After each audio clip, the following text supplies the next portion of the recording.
मैं यही जानना चाहता हूं कि जो हमारे किसान हैं उनके लिए पहला एक्वायरमेंट खत्म हो गया, समस्याएं कंटिन्यू उनके सामने रही, कोई भी किसान यूनियन का संगठन उनके साथ खड़ा क्यों नहीं हुआ? नमस्कार, आप देख रहे हैं जेवर प्रेस और मैं हूं आपका दोस्त चंचल कुमार शर्मा। अपने क्षेत्र की ताजा तरीन खबरों के लिए देखते रहिए जेवर प्रेस। जेवर प्रेस के सभी दोस्तों को मेरा नमस्कार।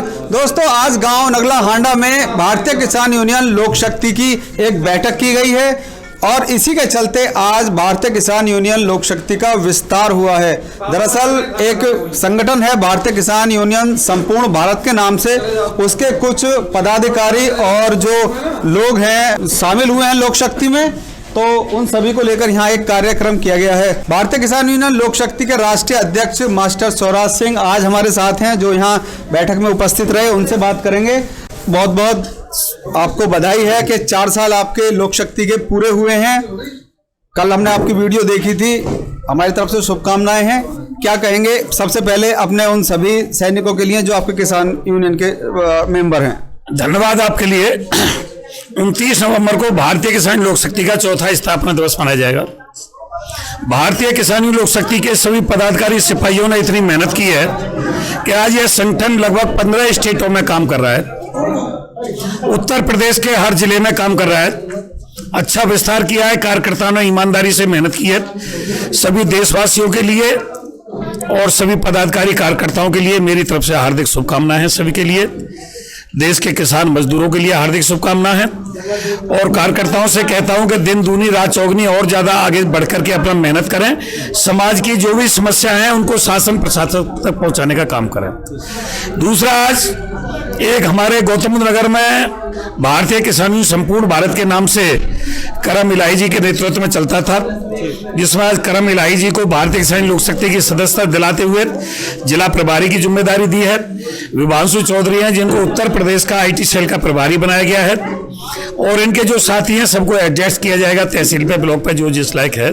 और अब आज से ये भारतीय किसान लोक शक्ति के सिपाही हैं। यहाँ आकर के मैंने क्षेत्र के किसानों की बातें भी सुनी। इन लोगों ने स्वागत सम्मान भी किया। सबसे बड़ी समस्या जो जेवर एयरपोर्ट में पहले चरण में जो किसानों की जमीन गई और उसके बाद जो विस्थापित गांव हुए, उनकी ज्यादा समस्या पाई। मास्टर जी, वही बात है, उसी को लेकर मैं अगला क्वेश्चन करूंगा। मैं यही जानना चाहता हूं कि जो हमारे किसान हैं उनके लिए पहला एक्वायरमेंट खत्म हो गया, समस्याएं कंटिन्यू उनके सामने रही, कोई भी किसान यूनियन का संगठन उनके साथ खड़ा क्यों नहीं हुआ? खड़ा यह है कि जब ये पहला मामला चल रहा था जमीन एक्वायर का, तो DM BN सिंह थे, तो इस जेवर क्षेत्र के सारे चौधरी DM BN सिंह ने बुलाए हुए थे,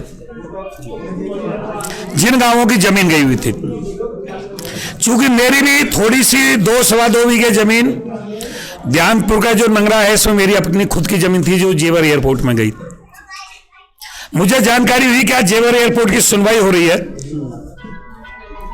तो मैं भी उस मीटिंग में चला गया। कुछ लोगों ने उसमें ऐसा विरोध जताया, क्षेत्र के लोगों ने, कि भाई हम किसी भी किसान यूनियन से आंदोलन नहीं चाहते और ना उनकी मध्यस्थता चाहते। मैंने उनसे कहा कि मैं किसान यूनियन का एक पदाधिकारी होने के नाते आपके बीच में नहीं आया हूं।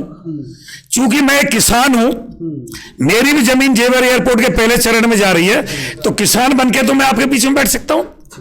और मुझे लग रहा है आप जो क्षेत्र के चौधरी आए हैं, जो यहाँ DM BN सिंह जी से बात कर रहे हैं, शायद आप सबकी जमीन जेवर एयरपोर्ट में नहीं होगी, लेकिन मैं जेवर एयरपोर्ट का किसान हूं और मैं अपनी बात रखूंगा किसान होने के नाते।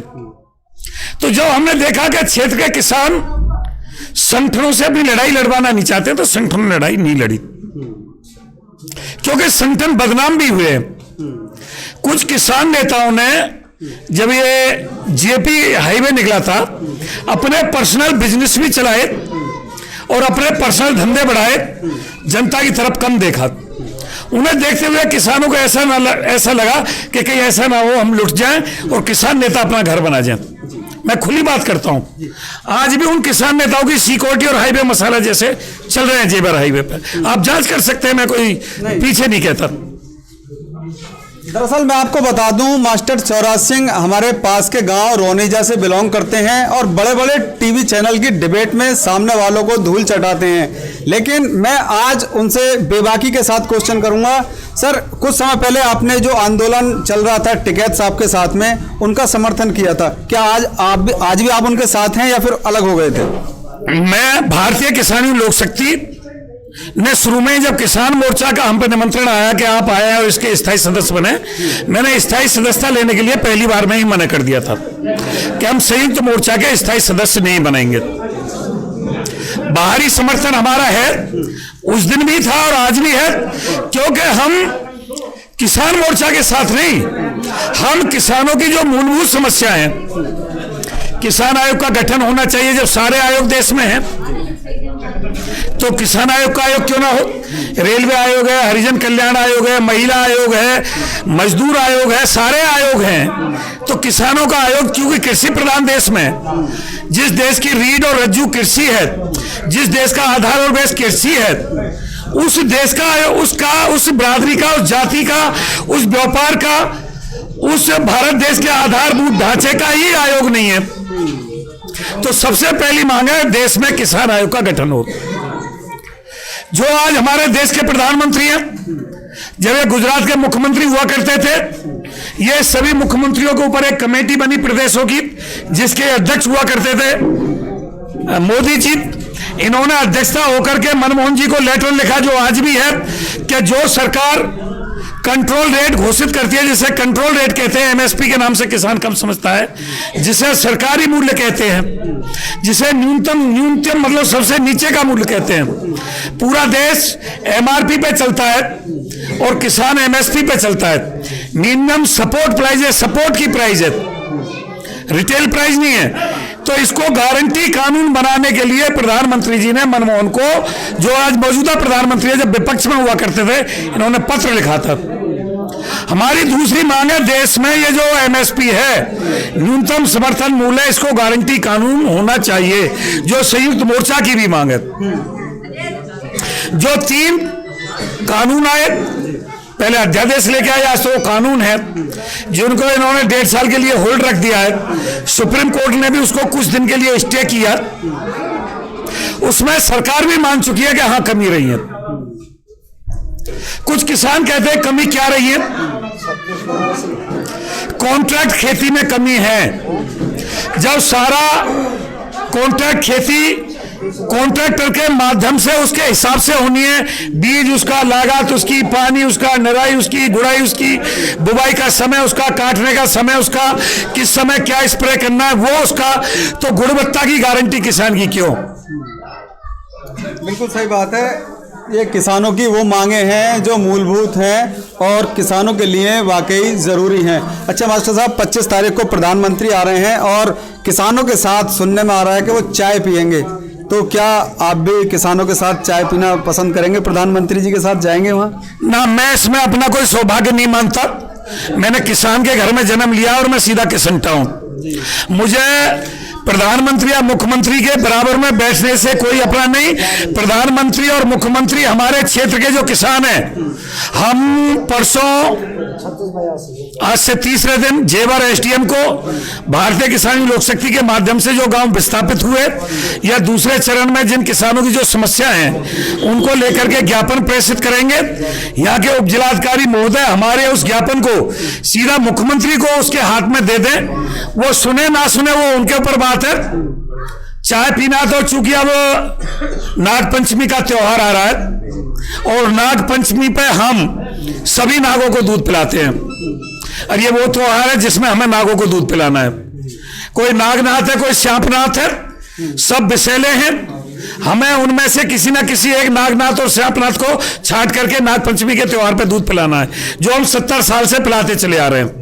वो त्योहार फिर आ रहा है, तो इस त्योहार पे सोच रहे होंगे जो हम ही इनको दूध पिलाएंगे, बटन दबाने के माध्यम से, वोट देने के माध्यम से सभी नागनाथ और श्यांपनाथ को हम ही दूध पिलाएंगे, तो इन्हें हमारे बराबर में दूध पीने की क्या आवश्यकता है? ये हमारी किसान की जो वास्तविक समस्या है, क्योंकि मुख्यमंत्री महाराज जी हैं जो प्रदेश के मुखिया हैं और वो भी महाराज जी नाथों में से हैं। जो नाथ एक बहुत अलग कड़ी होती है। मुख्यमंत्री जी हटी भी है, सुनते बहुत कम है, अपनी बात ज्यादा रखते हैं। उन्होंने क्षेत्र के किसानों को डरा दिया था कि आप ज्यादा मुआवजा मांगोगे, मैं ज्यादा मुआवजा नहीं दे पाऊंगा। ये जेवर एयरपोर्ट यहां से हरियाणा चला जाएगा, बुलंदशहर जिले में चला जाएगा। उसको देख करके किसानों ने बहुत सस्ती कीमत पे अपनी पुश्तैनी जमीन दी और अपने पुश्तैनी घर छोड़े। जबकि ये हम मवेशी पालते गए, मवेशी की जमीन नहीं दे पाए, बिजली का कनेक्शन नहीं दे पाए, शमशान की कब्रिस्तान की व्यवस्था नहीं कर पाए, मंदिर मस्जिद की व्यवस्था नहीं कर पाए, परकोटा नहीं दे पाए और आनंद फानंद में हमको विस्थापित कर दिया। आज भी विस्थापित गांव परेशान हैं, जनप्रतिनिधि भी झूठे आंसू उनके धोते हैं। और जो आने वाला समय है, दूसरा चरण है, उसका 4 गुना मुआवजे की मांग लेकर के 7% आवास से प्लॉट दिया जाए, मवेशियों की व्यवस्था की जाए। सारी समस्याओं को लेकर के परसों उप जिलाधिकारी महोदय जेवर को हम ज्ञापन देंगे, वो हमारे ज्ञापन को प्रधानमंत्री तक पहुंचा दे, यही दूध है। हम उसी में मानेंगे कि उन्होंने हमारे बराबर में बैठ के दूध पी लिया। अच्छा, दूसरे चरण के लिए आप इन किसानों के साथ रहेंगे या किसान फिर से ये वही बात कह सकते हैं जो पिछले चरण में कह दी थी? किसान स्वतंत्र है, किसान अपनी आवाज उठाए। मैं तो कहता हूं अधिकारी गांव-गांव आए, किसी किसान नेता की, किसी किसान संगठन की कोई आवश्यकता नहीं है। अगर किसान परेशान होगा, किसान को प्रशासन प्रताड़ित करेगा, तो हम किसान के साथ खड़े होंगे। किसान से पहले लट्ठी भी खाएंगे और जेल भी जाएंगे। दूसरी बात यह, अगर क्षेत्र का किसान 70% जो इनकी सहमति होती है, अगर दूसरे चरण के लिए जब तक उनकी सारी समस्याओं का समाधान नहीं हो जाता है, अगर किसान ने सहमति नहीं दी, तो उनकी जमीन की तरफ कोई तकने वाला नहीं है, दूसरे चरण की जमीन नहीं ले सकता। एयरपोर्ट अब यहां से नहीं जाएगा, एयरपोर्ट यही रहेगा। प्रधानमंत्री 25 तारीख को आ गया, इसका फीता भी काट रहे हैं, उद्घाटन भी कर रहे हैं। एयरपोर्ट जम गया, अब वो ये हमें नहीं डरा सकते कि हरियाणा ले जाएंगे, बुलंदशहर ले जाएंगे। दूसरा तीसरा चरण इन्हें लेना पड़ेगा, किसानों की सारी समस्याओं का समाधान करना पड़ेगा। आपके माध्यम से इतना कहना चाहता हूं, जब तक किसानों की गांव-गांव सारी समस्या, सारे समाधान ना हो जाए, इनको उचित मुआवजा देने के लिए सरकार तैयार ना हो जाए, जब तक किसान सहमति ना दे। सबसे बड़ी बात है सहमति ना देना। बहुत बहुत धन्यवाद मास्टर शिवराज सिंह का, जिन्होंने पूरी बेबाकी के साथ अपनी बात कही, पूरे चरण के पहले चरण के बारे में बताया, दूसरे चरण के जो तैयारी है उसके बारे में दी, किसानों की मांग के बारे में बताया। तो लोक शक्ति का फिर से विस्तार हुआ है यहाँ पर, मास्टर शिवराज सिंह ने अपनी बात कही है। देखते हैं आने वाले समय में क्या होता है। नितेश छौकर के साथ चंचल कुमार शर्मा, जेवर प्रेस के लिए।